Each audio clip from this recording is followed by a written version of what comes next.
Seja bem-vindo ao canal Palavra de Esperança. Eu sou o pastor Vanderlei Andrade e este canal existe para abençoar a sua vida. Hoje vamos meditar no tema Jesus, o nosso advogado. Texto base, 1 João 2, 1 e 2. Meus filhinhos, escrevo-lhe estas coisas para que vocês não pequem. Se contudo alguém pecar, temos um advogado que defende nossa causa diante do Pai, Jesus Cristo, aquele que é justo. Ele mesmo é o sacrifício para o perdão de nossos pecados, e não apenas dos nossos pecados, mas também dos pecados de todo o mundo. Você já precisou de um advogado alguma vez na vida? Eu me lembro de um episódio que me ocasionou a necessidade de um advogado. Estava estacionado o carro, eu fui entrar no carro e atrás do meu carro tinha uma pessoa sentada no meio-fio e pelo retrovisor eu não conseguia vê-la. Quando eu dei ré, eu passei por cima do dedão dela. Socorri aquela pessoa, ela ficou bem. Depois de alguns anos, eu tive que responder um processo e eu precisei de um promotor para me ajudar.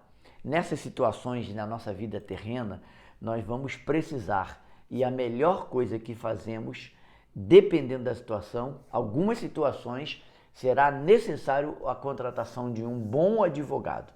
Mas o nosso tema aponta para um problema que não é terreno, é um problema que é espiritual, é o problema do pecado. E João, de maneira muito carinhosa, vai se referir às pessoas a quem o seu destinatário, a quem ele está escrevendo, dizendo filhinhos. É uma maneira carinhosa de se expressar. Na verdade, João era o discipulador deles, então ele chamava carinhosamente os seus irmãos de filhinhos. Uma outra tradução do versículo 1 diz: filhinhos, escrevo-lhes estas coisas para que vocês não pequem. Se porém alguém pecar, temos um advogado justo junto ao Pai, Jesus Cristo o justo. E nós vamos observar que esse título que João dá a Jesus, ele é um dos títulos mais importantes, principalmente quando se trata da salvação, do perdão dos nossos pecados. Jesus Cristo o justo, o único que pode nos justificar diante de Deus. Eu quero que você se inscreva no canal, se você não é inscrito, deixe seu like, torne-se membro do canal, você pode se tornar membro e contribuir com vários níveis. Então, dá uma olhadinha aí no canal, veja se você já é inscrito, veja se o sininho está ativado para receber todas as notificações e também você pode, um dia que você assistiu um vídeo, gostou muito, ou um devocional ou um estudo bíblico que nós fazemos, se você gostou muito, você pode deixar um seu superchat. São maneiras de você apoiar e nos ajudar o Ministério Palavra de Esperança.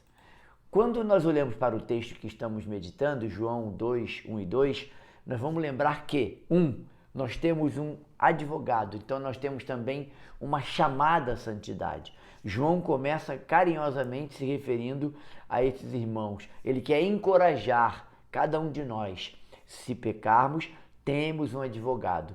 O chamado aqui é para a santidade. Por isso, João coloca o pecado como acidental. Se pecarmos, se porventura alguém errar, lembre-se, calma, há uma solução. Então, primeira parte do versículo capítulo 2, 1 de João nos chama a santidade. Eu preciso lembrar que eu preciso lutar contra o pecado. É um dever de cada crente viver uma vida de santidade.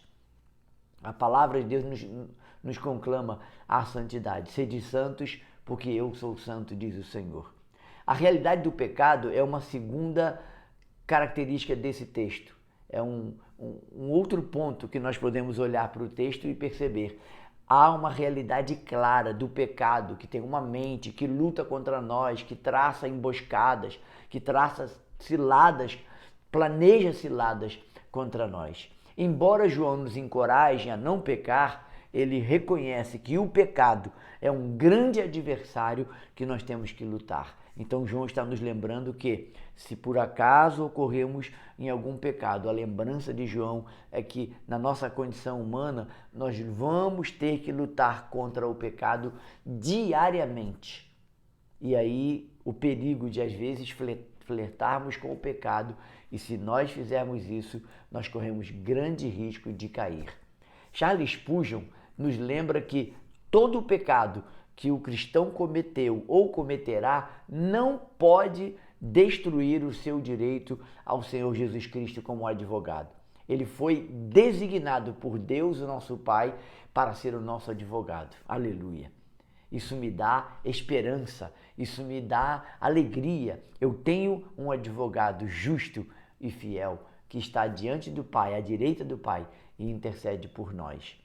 Quando Maria recebe a notícia de que ela estaria grávida de Jesus de maneira bem miraculosa, ela recebe uma das promessas que o anjo diz para Maria, lá em Mateus 1:21, é que ele salvará o seu povo dos seus pecados. Essa é a grande missão de Jesus. Essa promessa feita a Maria nos alcançou, porque Jesus nasceu da Virgem Maria, viveu entre nós, morreu e ressuscitou ao terceiro dia, nos dando vitória sobre o pecado. Terceiro aspecto desse versículo que eu acho interessante: Jesus é o nosso intercessor. Nós podemos contar com Jesus. Isso vai trazer esperança, isso traz conforto, e essa afirmação de que se alguém pecar, temos um intercessor junto ao Pai, essa afirmação nos ajuda a lembrar que esse intercessor não falha. Jesus intercede por nós, representando-nos diante de Deus. Quando o acusador se apresenta, e lá em Apocalipse 12:10, nós vamos ler que o Satanás, o nosso acusador, está diante do Senhor de dia e de noite para nos acusar. Mas eu quero lembrar a você, esse advogado, Jesus, ele é Jesus Cristo o justo. Isso não é apenas o seu caráter. João não está apontando apenas para o caráter de Jesus como justo, mas ele está argumentando diante do acusador. Jesus vai dizer para ele: eu justifiquei os meus filhos dos meus pecados. Todo aquele que confessa Jesus receberá a justificação e o perdão de Deus. Por isso, o nosso tema, Jesus, o nosso advogado. A minha conclusão desse devocional, para encorajar você: nós temos um amigo perfeito que, equipado, ele está pronto para ser o nosso advogado. O êxito, portanto, é certo. Descanse nessa certeza, descanse nessa promessa. Jesus, o justo, é o nosso advogado. Jesus é justo e ele nos chama à santidade. Ele nos assegura a vitória sobre o pecado e ele é o nosso justo intercessor. Por isso, nós temos tranquilidade, podemos caminhar hoje. Se por acaso você, meu ouvinte, está diante de acusação, debaixo de acusação do diabo, a palavra de Deus diz: se confessarmos os nossos pecados, 1 João 1:9, ele, Jesus, é fiel e justo para nos perdoar de todo pecado e nos purificar de toda injustiça. Jesus já venceu, e o apóstolo Paulo nos narra isso lá em Romanos 8, versículo 33 e 34. E eu encerro este devocional com a leitura desse texto que tanto nos encoraja. Quem se atreve a acusar os escolhidos de Deus? Ninguém, pois o próprio Deus nos declara justo diante dele. Quem nos condenará então? Ninguém, pois Cristo Jesus morreu e ressuscitou e está assentado no lugar de honra à direita de Deus, intercedendo por nós. Eu sou o pastor Vanderlei Andrade, este é o canal Palavras de Esperança e ele existe para abençoar a sua vida. Tenha sempre esperança, te vejo amanhã no próximo episódio, se Deus assim permitir. Um forte abraço, fique firme e esperançoso.